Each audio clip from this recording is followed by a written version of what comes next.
A ver, ¿qué es lo que de verdad mueve la historia? ¿Será el dinero, el poder, los recursos naturales? ¿O, o es algo que parece más simple, pero que es infinitamente más poderoso? Una idea. Bueno, hoy nos metemos de lleno en esa batalla de la mano de un pensador que literalmente lo apostó todo a la razón. Y para empezar, miren esta frase de John Maynard Keynes. Él fue uno de los grandes rivales intelectuales de nuestro protagonista. Y con esto, bueno, nos pone la mesa, ¿no? Lo que nos dice es que, queramos o no, nos demos cuenta o no, todos vivimos y actuamos según las ideas de alguien más. La gran pregunta es, ¿de quién? ¿Y cuáles son esas ideas? Y aquí es donde entra en escena nuestro personaje central, el economista Ludwig von Mises. Para él, la respuesta era clarísima. Defendió a capa y espada que el poder supremo, la verdadera fuerza que mueve a la civilización, es la razón humana. O sea, para Mises, cosas gigantescas como la revolución industrial o el simple hecho de que podamos cooperar pacíficamente no fueron una casualidad. No, para nada. No fueron el resultado de fuerzas misteriosas o impersonales. Fueron, simple y sencillamente, el resultado de que las personas tuvieran las ideas correctas y actuaran siguiendo esas ideas. Y ojo, que esto es clave. Para Mises, entender de economía no era un hobby, no era un simple ejercicio académico, era un deber moral. Él estaba convencidísimo de que si no entendíamos bien los principios económicos, la sociedad, pues, estaba destinada a colapsar, así de simple. El destino de la civilización literalmente estaba en juego. Pero claro, esta visión tan centrada en la razón no es que todo mundo la aceptara con los brazos abiertos, para nada. De hecho, Mises se topó con una oposición feroz de los movimientos intelectuales más grandes de su tiempo. Y esto creó un choque de ideas, un verdadero combate de visiones del mundo que, créanme, sigue resonando hasta el día de hoy. El primer round, el primer gran rival, el marxismo. Y proponía, literal, todo lo contrario. Para Marx y los suyos, el motor de la historia no son las ideas, son las condiciones materiales. O sea, la economía, la tecnología. Esa es la base. Y las ideas, la política, la cultura, bueno, todo eso simplemente crece a partir de esa base material para justificarla y reforzarla, pero nunca para crearla. Es el mundo al revés de lo que pensaba Mises. Pero la pelea no terminaba ahí. Había otro frente abierto, esta vez desde Alemania, con la llamada Escuela Histórica. ¿Y qué decían ellos? Pues rechazaban por completo la idea de que existan leyes económicas universales. Para ellos todo dependía, todo era relativo al momento histórico y a la cultura. O sea, un principio económico que funcionaba en la Roma imperial no tenía por qué aplicarse igualito en el siglo XXI. Todo depende del contexto.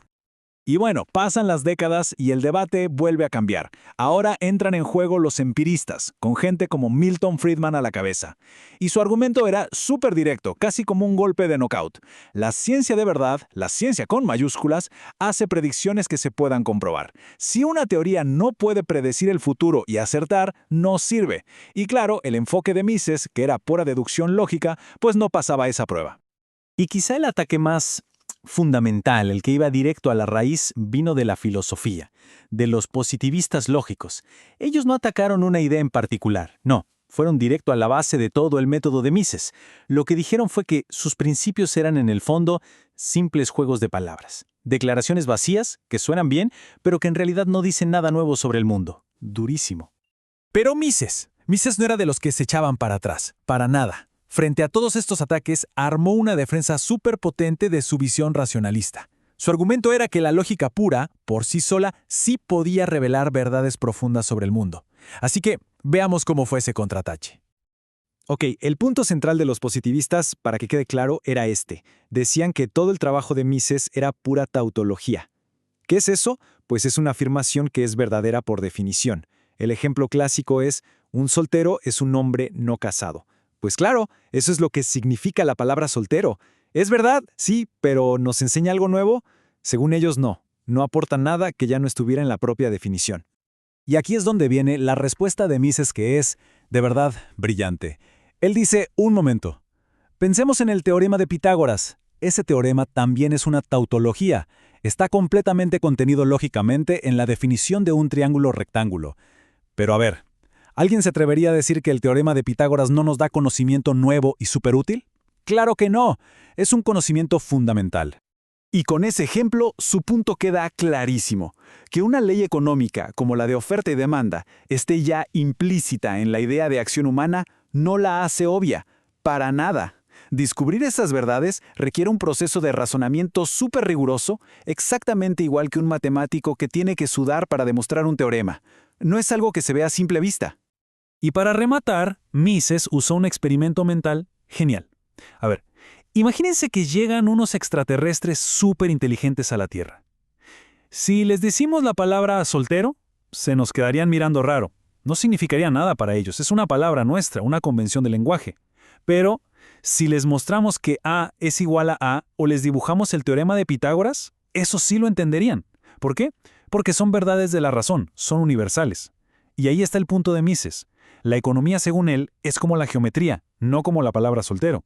Es una lógica universal de la acción, no una costumbre de un planeta. Bueno, entonces, como se va viendo, esto no es una simple discusión de filósofos y economistas de hace 100 años, para nada. Estamos hablando de un debate fundamental sobre cómo entendemos el mundo en que vivimos y, lo que es más importante, sobre cómo podemos intentar mejorarlo.